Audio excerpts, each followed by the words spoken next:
So good morning, everyone, and welcome to the very first edition of Expo EDU. These are episodes to help everyone in the USA and beyond understand how expos are coming back to the USA and who's behind that. So today in Expo Edition 1, we have with us Mark Ritchie from Minnesota, Manuel Delgado from Texas, and Steve Heckler from Minnesota as well. Three of the most key people that started this next movement of expos in the USA. So what we'll do is we are going to explore the specific topic. How did it come to be that Minnesota is bidding to host the 2027 World Expo? Okay, so we will start by setting the stage and introducing everybody. Mark, can you tell us who you are? Give us a little 10-second why you're here. My name is Mark Ritchie, and I'm president of Global Minnesota. It's a 70-year-old organization that connects Minnesotans to the world and the world to Minnesota. And many years ago, both of the other participants this morning began to educate me about the fact that although I had been at the World's Fair in 1964 in New York as a kid, that opportunity had not been available in the United States for decades. And so I began partnering with them and with others to see what it would take to first get the United States reinterested as a nation, and second, to reintroduce the idea that expos should happen in the United States. So thank you so much for inviting me on this morning, and I look forward to our conversation today and more conversations going forward. Excellent. And Manuel? Yes, thank you, Wendy, and thank you so much for having me. I'm Manuel Delgado. I live in Houston, and I'm originally from Venezuela. I've had a long love with expos, and together with Mark, I'm part of Expo USA, which is a national advocacy nonprofit, increasing the awareness of expos with the ultimate goal of bringing another World's Fair to the US. For my day job, I work for a company called 6 Food, and we make video games, films, publish books, and a lot of other very nerdy but really fun stuff. Nerdy, huh? Yes, ma'am. How about you, Steve? Do you hear the lawn? I'm sorry, we have to stop. The lawnmower is right under my window. Do you hear it? Mm-mm. You don't hear that? No, don't hear it. Okay, so I'm going to start. Excellent. We might have to re-record this at the end of the session. So okay. Yeah, no, I'll cut that little piece out. Okay. Yes, thank you for having me. I'm Steve Heckler, and I'm the founder of the Expo 2023, which started I'm an event producer here in the Twin Cities. I do the Twin Cities Jazz Festival, and then he did large events in the city, and also for a while ran the Festival of Nations. And was following a blog and website that a man named Urso Chappell used to run, and connected with many people, including Manuel, and thought, why are we not having World's Fairs in the United States? What is creating the gap? As Mark Ritchie pointed out, what's creating this gap, and how can we get the World's Fair back into the United States?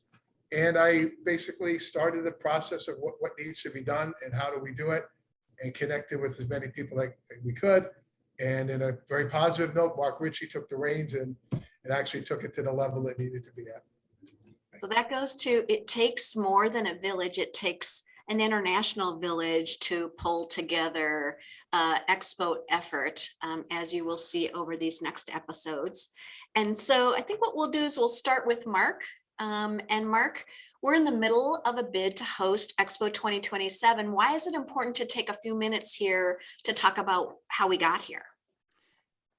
Well, I think the top line answer to that question is that, we're not done yet, and nothing is ever permanent.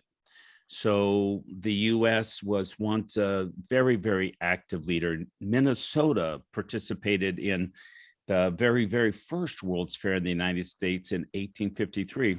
But over time, society changes its focus, changes what it's doing. And so we're in a very strong position to soon reestablish the hosting of expos in the United States.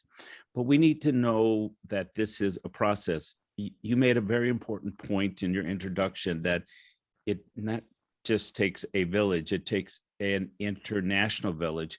And I know what inspired me was learning that Manuel's path to being the pusher who then lifted some of this into the Wall Street Journal started as a young man, a boy growing up and seeing information that gave him an opportunity to participate in a World Expo. And it's that story that inspires me today to wanting to make this possible for young people everywhere to either be able to work in an expo or to visit with their family, which is what I did, or maybe it's across the street or down the road or in the same region.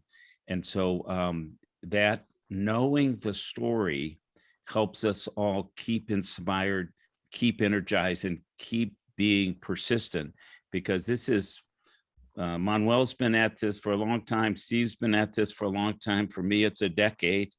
We're not done yet. Okay, all right. Well, Manuel, you're next. I feel like this is a Brady Bunch lineup. I have to look down. It's kind of odd, right? So you saw an announcement in the newspaper in your home country of Venezuela, and something about a life of activism about expos has followed. Tell us about that today. So I had since I was a young child, I was a fascination with the expos. Of course, growing up in Venezuela, I would read a lot, and the magic of the expos of the past, like when they built the Eiffel Tower, when the expo in the US in Philadelphia, when they brought the hand of the Statue of Liberty that was being built. So there's this mystique that World Fairs always had. But as a kid, I thought, oh, I wish they still didn't. I wasn't aware that they were still going on. And then one day I read in the newspaper that there was going to be an expo in Seville in '92. So I thought, well, it's a few years away. I'm going to be graduating from college to still be there. But I graduated very, very young from college. And then I thought, I'm going to go as a backpacker to Spain and go to the expo. That was my original plan until I saw an ad in the newspaper where they were hiring people to work at the Venezuelan pavilion at the fair. And that really hit me because I didn't realize that I could be part of that. And I had no really hope that I would get it. The application process was crazy because thousands of people wanted to be a part of this. And for some, the good fortune, I ended up being selected as one of the 22 young ambassadors that worked in the Venezuelan pavilion. So what I was hoping would be a fun backpacking trip became the best experience that I've ever had in my life. I don't say that lightly, because spending all the time in Seville, we got there before the expo opened, and I stayed there a few months afterwards. The world in one place. That's how I summarize it. And the way I would explain it to people is that when you read on the newspaper that there are terrible things happening in other parts of the world, it's really hard to relate. There's tragedies always happening, but you don't know anybody, you don't know anything about a lot of places. But suddenly at the expo, when I would pick up the newspaper and I would see that there was, violence in a place or a tsunami in a different place, I knew somebody from there that I had met at the expo. So I had somebody to go see at their pavilion and say, hey, I read about what's happening in your country. Is your family okay? Are you okay?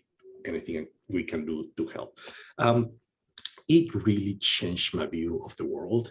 So it was, what was a fascination became infatuation. And I think everybody that gets touched by the magic of Expo, this very contagious passion, because consistently, and you can talk, you can have the same conversation. I've had the same conversation over the years. Every time I visited a pavilion on any expo, everybody working in the pavilion said, I want this to be part of the rest of my life. It's as simple as that. So after the expo, I was still very interested and ended up moving to Houston. I came to the US to go to grad school in Nashville, which also had an expo, and the Nashville Parthenon is a remnant of that World's Fair. Yeah. And moved to Houston. And one day late at night, when I couldn't sleep, what I like to do, I still do it today, is read about expos, right? Mm-hmm. And I was reading about expos lately, and then it hit me. I had this epiphany, like, oh my gosh, the US needs a World's Fair, right? And living in Houston, I said, and I would love to have it in Houston. The motivation being, I wanted more people in the US to know about expos, and I wanted my children, at the time they were very young, to experience that in person. And within 2 or 3 days, I had the first website for some Expo USA, Expo Houston kind of initiative. And I started working towards that. A little did I know, like if I knew then what I know now, I would have probably not gone away, because one of the early things we discovered is that it was literally illegal for the US federal government to spend any money on expos, right? That was the first discovery that we're like, huh. That makes it a little hard to have them. A little bit. So as I was doing exploration, I went to the BIE office in Paris. I met with Mr. Vicente Los-Hortales. He was the Secretary General at the time. And I thought I needed to go there and explain expos in the US, explain Houston to him. And then when I showed up with some NASA paraphernalia and some like moon mission packs and just to live there, I realized he actually was very familiar with Houston, because he had been the general consul, the ambassador, Spanish ambassador to Spain, to Madrid, from Madrid to Mexico. And he was very familiar with Houston, very familiar with the US. I said, we wouldn't love nothing more than having an expo in the US, back in the US, but your Congress doesn't want to pay for it. So, but during those conversations, I was talking literally, Wendy, to anybody that I could. I talked to people in Houston, I talked to people in Austin, in the state. I started talking to people in Washington, DC. And I would talk to anybody that would call me. And one day, this journalist called me out of the blue, because he had called the BIE and said, hey, what's with the US? And the BIE said, well, call this guy, he's trying to do something about it. And we had a casual conversation. I didn't know that later that day, he has sent an email to my assistant that day, asking for a photo. And she didn't tell me. She thought it was kind of standard procedure. And then maybe about a week and a half later, there's my photo in the front page of the Wall Street Journal, one of those little dotted photos, talking about the effort to bring an expo to the US. My first surprise, and if you can Google the article and find it, I had no idea those little dotted photos make you look so fat. It was just like incredibly fat head, but other than that, it was a wonderful thing. And to me, actually, I saw it as a very negative at the beginning, because we were really, really being very discreet about our expo effort, because we knew that at that juncture was impossible, because we couldn't get a letter from the president or from one of the members of the cabinet, because the US didn't want to do it, and you needed US support. And we didn't want to start advertising something and lose credibility. Yeah, or show a failure. Correct. Yeah. So we were I wasn't ready to announce it yet. I didn't realize he was going to publish something. It was kind of like out of naivete that I spoke to him. But in hindsight, that was probably the best thing that had happened to the movement in the US, because then I got a phone call from Steve. And then we started talking, and I got a phone call from Mark, and we started talking, and I got phone calls from people both in Houston, in Texas, and all over the country, of people genuinely interested in this World Fair movement. So that was kind of the inception of realizing that, hey, this can be possible. It ain't going to be easy, but it's definitely possible. And it's one of the best things we can really, truly do for our country. So we'll say that then kicked off the modern era of expos in the United States. How's that? Yeah, absolutely. Because the beauty of having been connected with Steve and Mark, with their interest in an expo in Minnesota, is that I think there's some scale in the world that when one extreme is Houston and the other extreme is Minnesota. But I think that that scale is not a linear scale. It's more like a circle, right? Because when you're too far apart, suddenly you realize you're very close. And I always tell Mark that the more people I know from Minnesota, it's like, okay, you guys are like cold weather Texans. I mean, because like you are going to do whatever needs to be done, and this. There's an old joke that applies to people in Houston. I think would say apply to the Minnesota. It's like, how do you get 100 people in Houston, 100 Houstonians in a small car? You tell them there's no way they can fit, right? Mm. So, so the beauty of getting connected with that team is that at the time I was an entrepreneur and I was a business guy, and they were also business people, but they were also politically astute and very aware of that world that I was a stranger to. So we started this joint effort to try to change the law, to try to change what we needed. And then the first step was to rejoin the BIE. So the US was not a member of the BIE, and hosting an expo in the US without being a member of the BIE is like trying to host the Olympic Games without being a member of the International Olympic Committee. It would have been very, very uphill, not impossible, yeah. Very uphill. And then we went to Washington, DC a lot. And Mr. Ritchie is always so polite and demure. And he's very, I love working with Mark because we had very different styles, right? Mark was very, nice. And I'm nice, but I'm methodical. But I would go to these meetings and I would like pound on the table and say things like, I cannot believe, like, I'm an entrepreneur and I'm American. For the first time, the American government is standing in the way of something entrepreneurs and people from the city want to do. So can you help me understand why you guys not letting us do something that is so good for the country? I'm ready. Help me understand that, right? And then, but sometimes I would feel bad. I tell Mark, I hope that they don't kick us out or they let us come. And Mark said, it's good because many times you say what I'm thinking, but I cannot say it, right?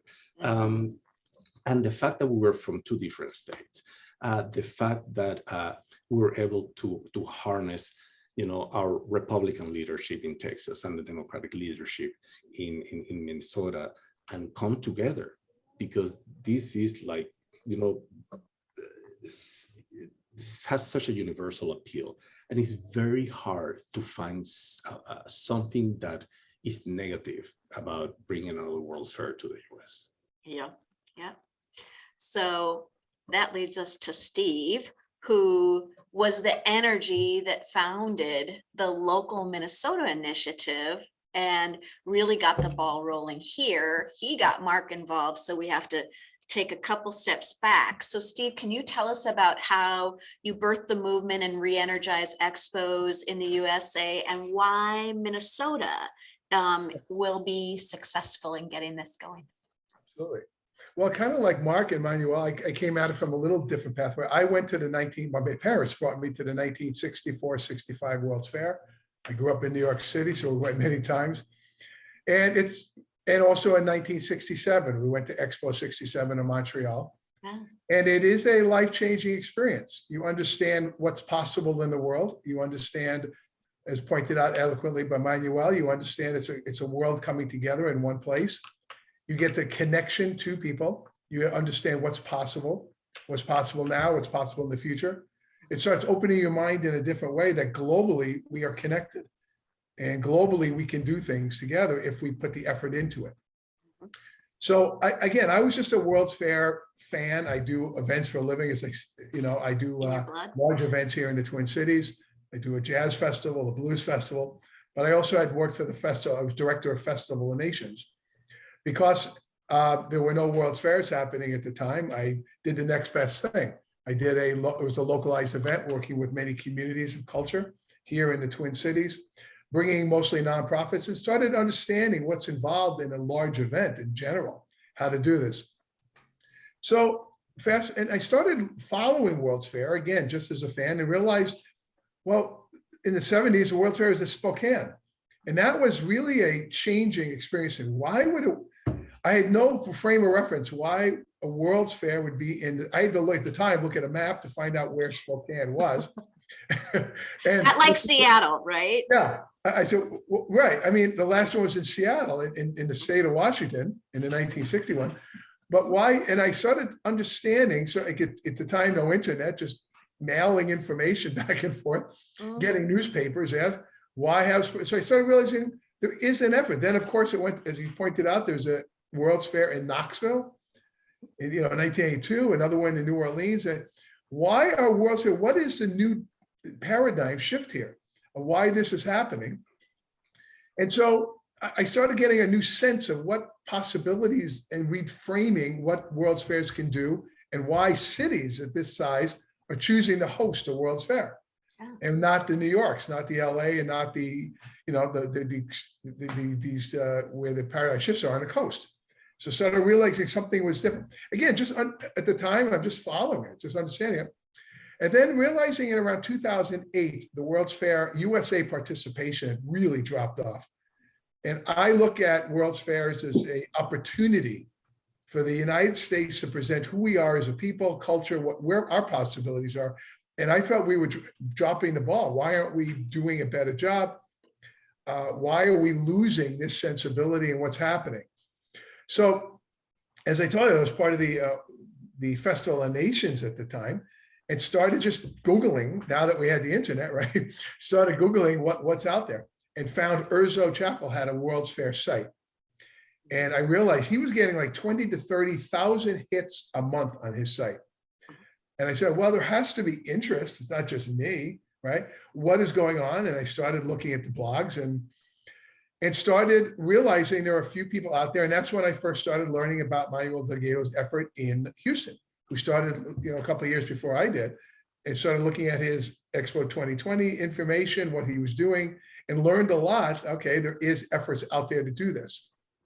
But also started realizing, again, we were not part of the larger BIE organization. We no longer were part of the do until we really legally couldn't do a World's Fair.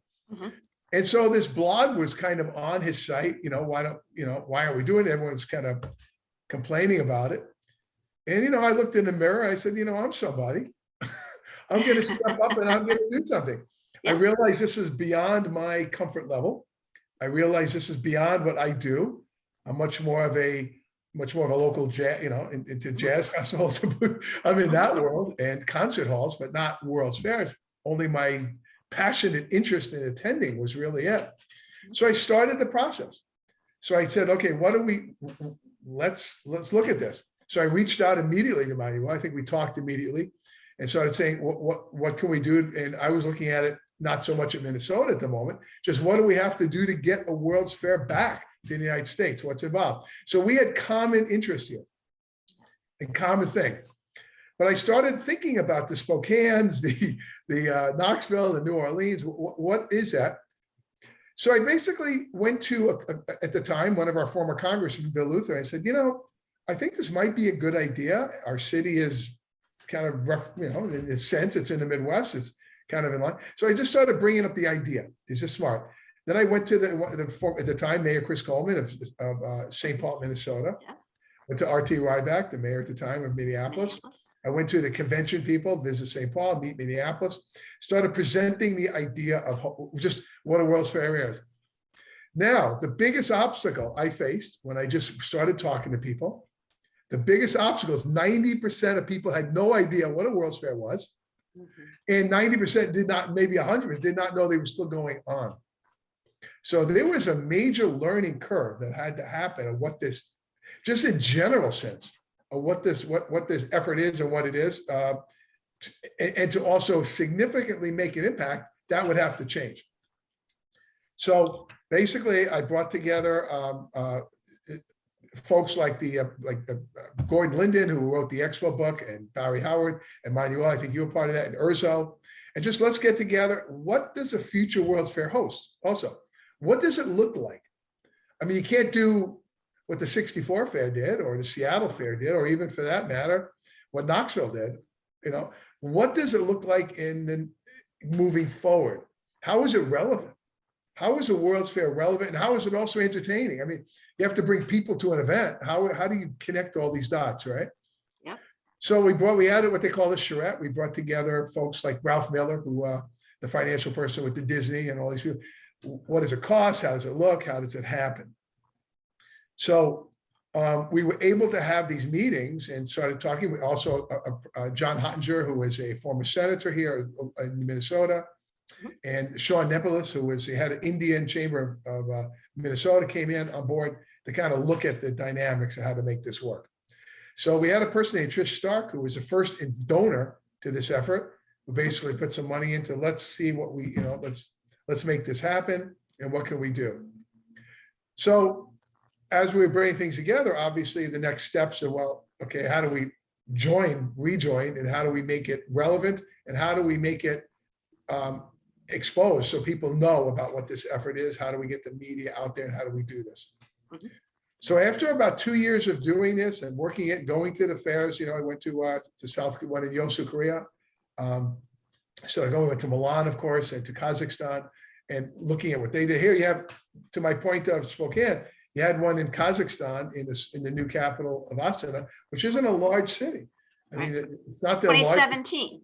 Yeah, 2017. Mhm. exactly. So But it's current not their day. right, but it's not their largest city. Why there? So I was trying to get efforts as to how it's relevant.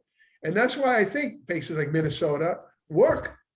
And I think there's an effort and an opportunity here to bring this to Minnesota.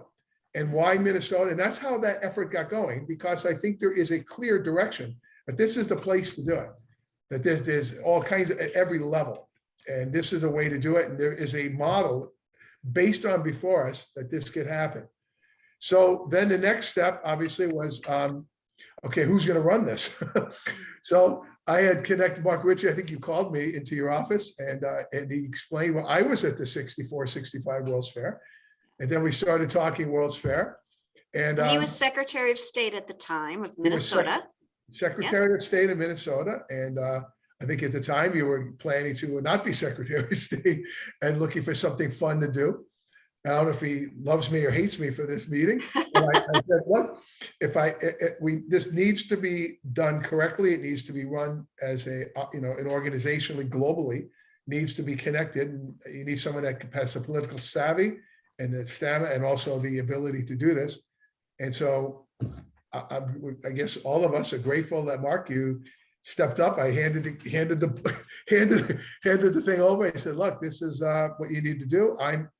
I will be on personally, I'd love to be in it as a fan, aficionado, also bringing communities and fun. It'd be nice to have music in these things and efforts like that, because it needs this kind of local buy-in, obviously, like that.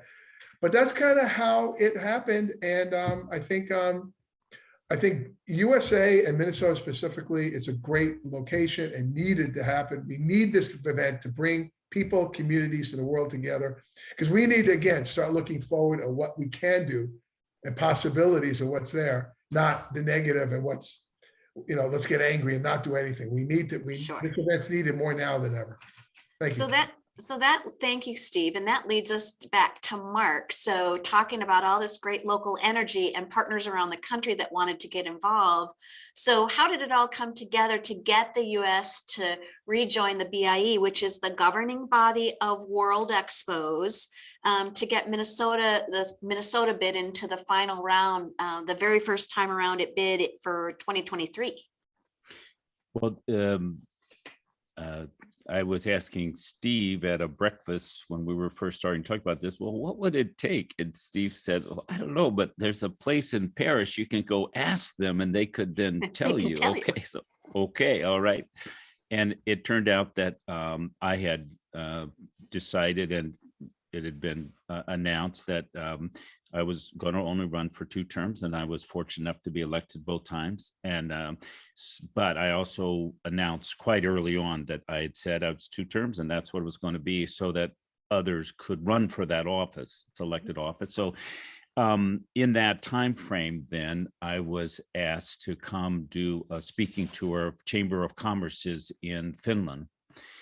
And while there, I took the opportunity on a kind of very rainy day, if I remember right, to go over to Paris and to meet with the leadership. And among many really amazing things in that conversation, I learned two things. One was that there was a passionate commitment inside the BIE, the Bureau of International Expositions, to find a way for the U.S. to come back in. World's largest economy, historic, we had a World's Fair here in 1853. We had the second World's Fair. So that history of having the U.S. drop out unpaid dues, it just seemed like a hole in the soul and in the heart. And so getting the U.S. back engaged globally, engaged in the BIE. This was something that the BIE wanted very much. A reconnection. And the second thing is that the U.S. had a very strong set of connections to the world, and that this wasn't impossible. This was difficult. Steve used the words, not inevitable or whatever. And Manuel has a beautiful poster, the next great American World's Fair. I mean, so I came away from that discussion saying this was possible. And that was the most important thing, because Steve and I would go in sometimes to ask people, let's say from the corporate sector, if they would support this financially, because it takes some money to do this. And like in the first minute, they would say, well, what about this federal problem? And come back and see us when you've got that solved. So we had some disappointments. But one of the things that happened is that a series of very interesting, and for a future webinar, we could go into it in more depth, but we were able to convince our president at that time, President Obama, to take a kind of a risk and to let us make an application to the Commerce Department, because there are rules about this. And we had a Commerce Secretary who was from hospitality, so she was, open to this idea. We had a Chief of Staff of the President from Minnesota, an excellent thing. And most importantly, we had strong friends in 4 regions. California had been looking to do this in part of an Olympic bid, and California was very important. San Francisco, right? Their governor had gone to Shanghai and come back and saying out loud, we want to do one of these here. Manuel had gotten a Texas delegation, and they came back saying, we want to do this here.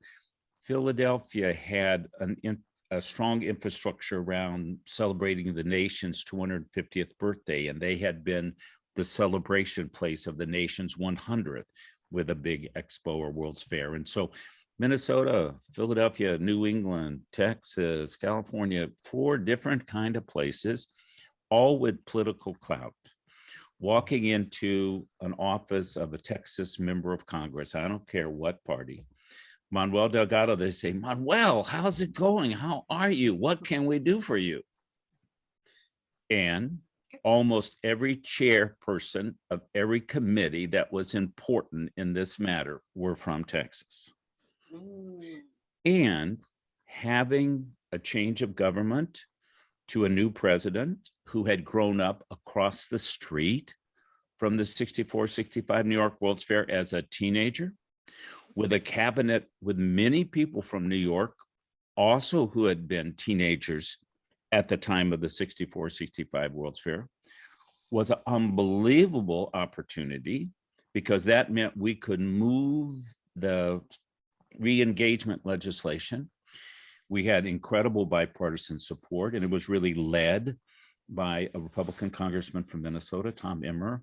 And on the Senate side, the number 2, Senator Cornyn from Texas, and our Amy Klobuchar, senator from Minnesota, did some miracle making, and there were some bumps in the road, to get a resolution and unanimous support, and then President Trump's signature, that then gave the sort of whistle blow for the next steps for the U.S. to officially rejoin, for our application to host in 2023 to move forward, to be presented as a candidate from the U.S.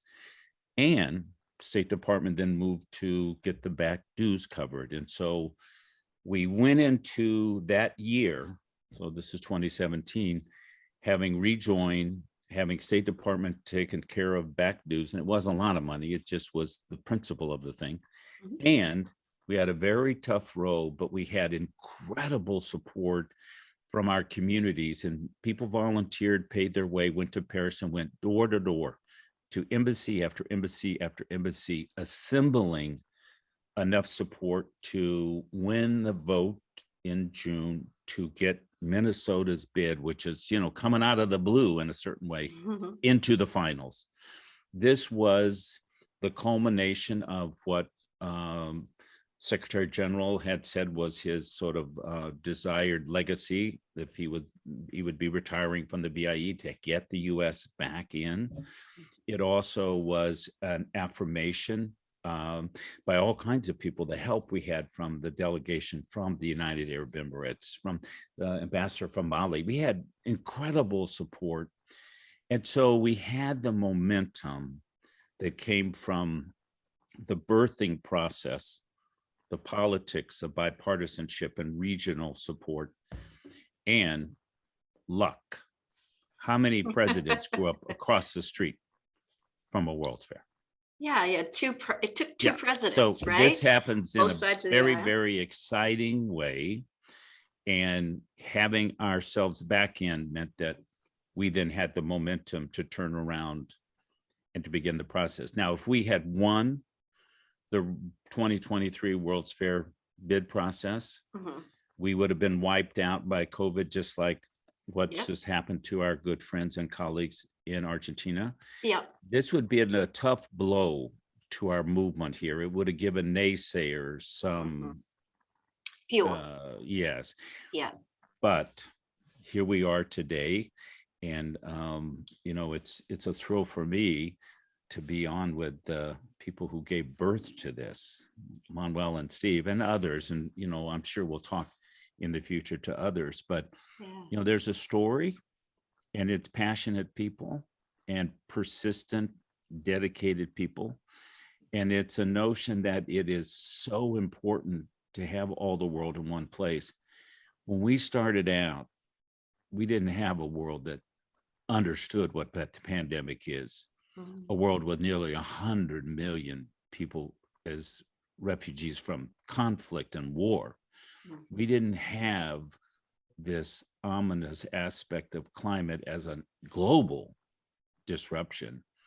There's some very serious matters that a very positive opportunity like a World Expo or World's Fair needs to tackle. There were lots of things happening, and when we were kids too, sure. But the world needs us now. It's a lot more complex. Some things are the same and cycle through, but with everything cyber and digital and all that, and the way we live our lives, and half of the population over 30 trying to figure out what that is because we didn't grow up with it, right? And getting our legs. So for all three of you gentlemen, we just talked about the path that was. Is that what you imagined it would be? And imagine a little bit going forward. So I've never in my life gotten involved in anything that literally needed an act of Congress. Right? So put that on your bucket list. Yeah, it takes an act of Congress to do it. But the lesson to me is that even if it takes an act of Congress, if it's worth doing it, you should do it. You should try. I cannot stress enough the importance of Mark for this movement, because if Steve and I gave birth to it, Mark has been raising the thing for a decade,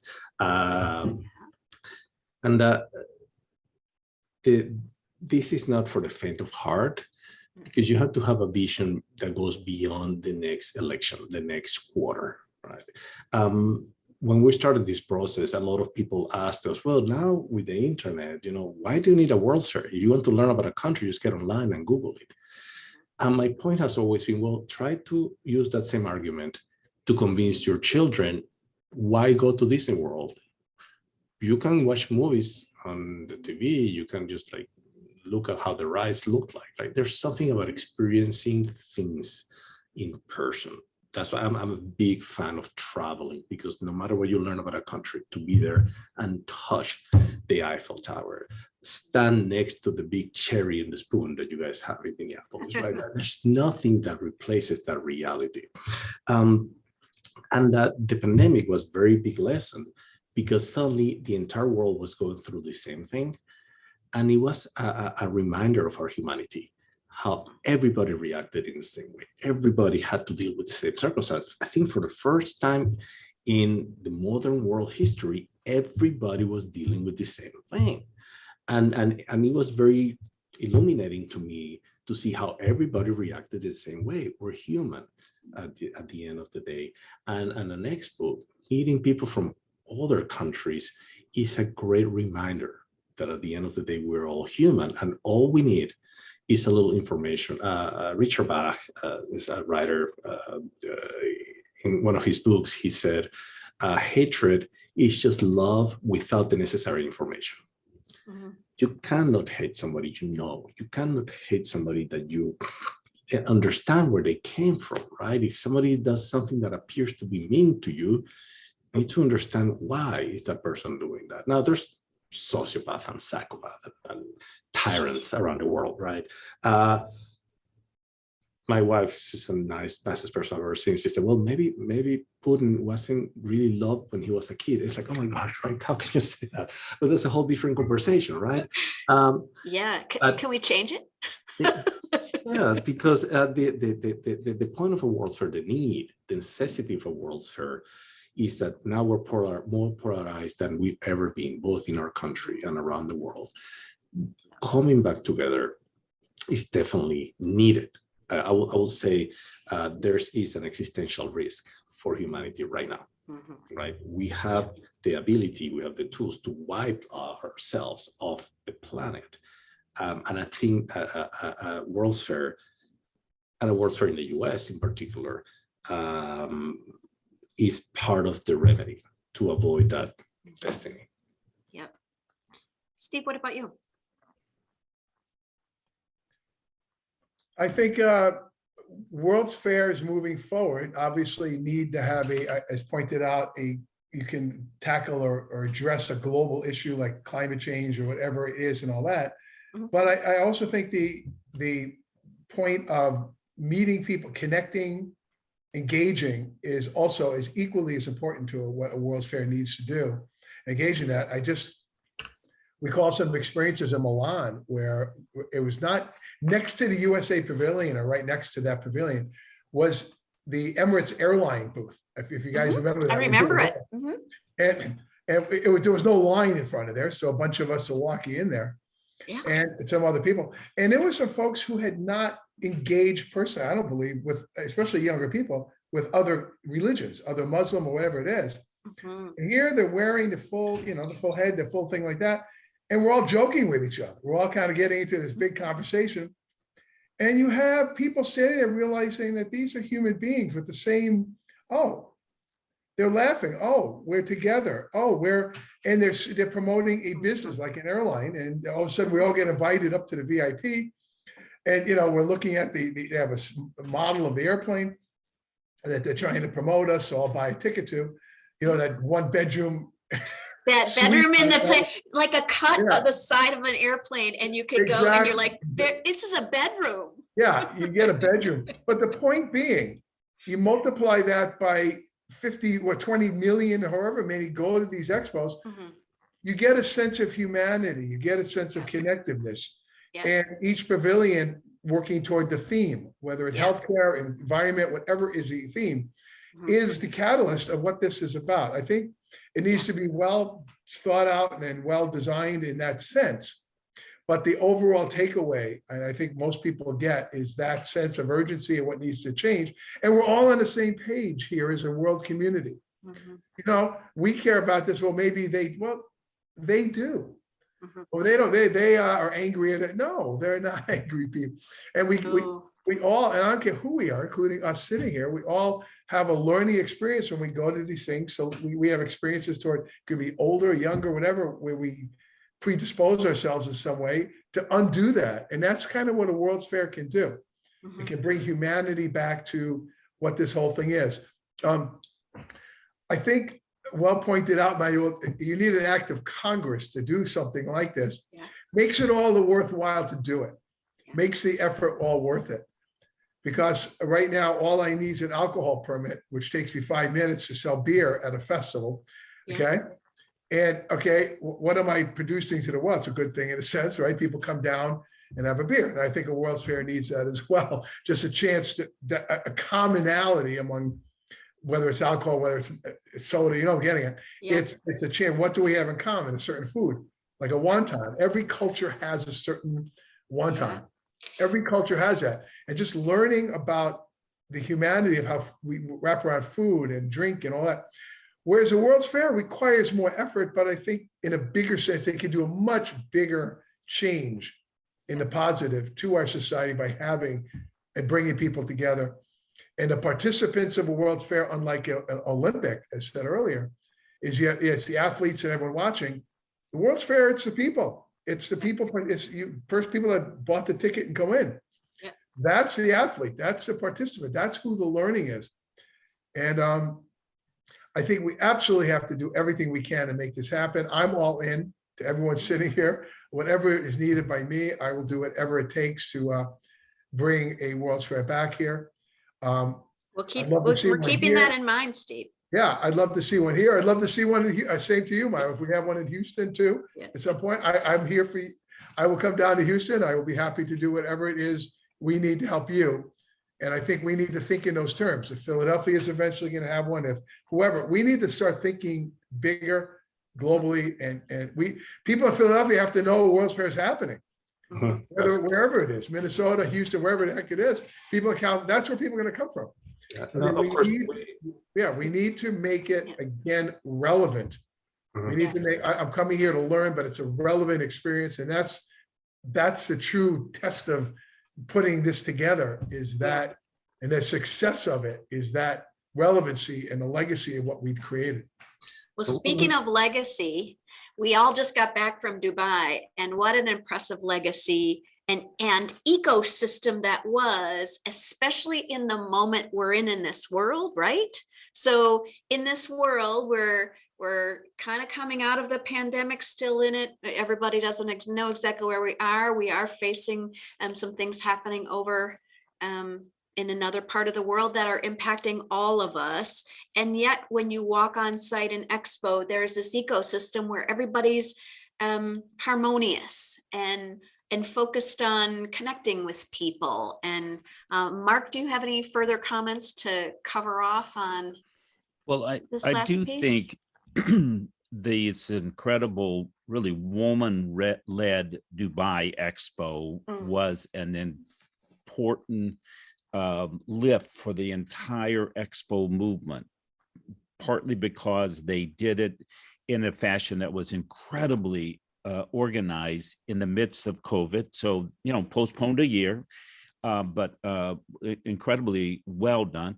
But also they began asking different questions. So I was loving Steve's remembrance of the Emiratis pavilion, because they let me use the simulator to fly and land a plane in Abu Dhabi. I thought that was, and the VR goggles too. yes, and They had really great experiential stuff. But this time, what I was appreciating in the Emiratis airline pavilion and in their materials and talking to them was how they had, in the beginning of the COVID crisis, taken a lot of their jumbo jets, which were grounded, and converted them with refrigeration and proper equipment, and began moving vaccines and protective gear to the poorest countries on the planet, who were in a way being denied access to what was needed to bring this pandemic to a new stage. And so I feel like we've done incredible work to get our own country back in and get to this point of, we're about a year out from a vote on 2027 with some excellent competitors. But I think that the Dubai leadership and the nation there gave expos, let's say the expo movement, an incredible shot in the arm and also a lift into this digital era. I mean, let's face it, 2027, where we are or where we've come. And Steve, I love that you were remembering sending out postcards and letters and, pre-Google. Yeah, But 2008. but the fact that we are now sort of into a digital era and we're moving into a virtual era in a different way, Dubai helped lift that. And I know Osaka that, will add to it. yes, they were super important in getting that in-person audience. They wanted people to see what was the Middle East, what was Dubai, but they also invested in, and they said this to me directly, the 8 billion who couldn't come by producing amazing high quality, video recordings or digital recordings. And I know that kindergartners and younger students in Minnesota were able to use the virtual tours of the pavilions in their pre-K classrooms as they were able to be the teachers with their fingers on big wall screens. So this Dubai Expo did many things that should energize and lift us, but they create a very high standard. So we've been concentrating on getting our government to get involved. Great. We're now concentrating on winning the vote so we get asked to be the host. Great. But the real measure will be, do we take this opportunity that we've worked so hard for and so many people have helped us, people from the whole planet? Do we really lift into 2027 in our own world where we've chosen health and wellness as our theme, the kind of future-oriented goodwill and harmony? How do we extend the benefits that we've seen in the modern era worldwide in an accessible, in a equitable, in a diverse way? I'm very interested in using this understanding and deeper history that we've been sharing today to give us that fuel and that persistence, that stick-to-itiveness, so that we don't only get the right to host, which I'm working hard for, but that we really take what Dubai has done and what Osaka will do and what'll happen and blow this thing out. The world needs us to not just win the right to get it. That'd be great. But the world needs us to really hit it out of the park when we do host in 2027. And I'm looking forward to Manuel Delgado and Steve Heckler being part of how we make this thing really the next great American World's Fair. 100%. Whatever day you need to meet, I'm free that day. Okay, awesome. Well, thanks everyone for joining us today. It's a great informational conversation, and that's a pretty deep dive. Everybody shared this storytelling moment that's, I think, important for people to really understand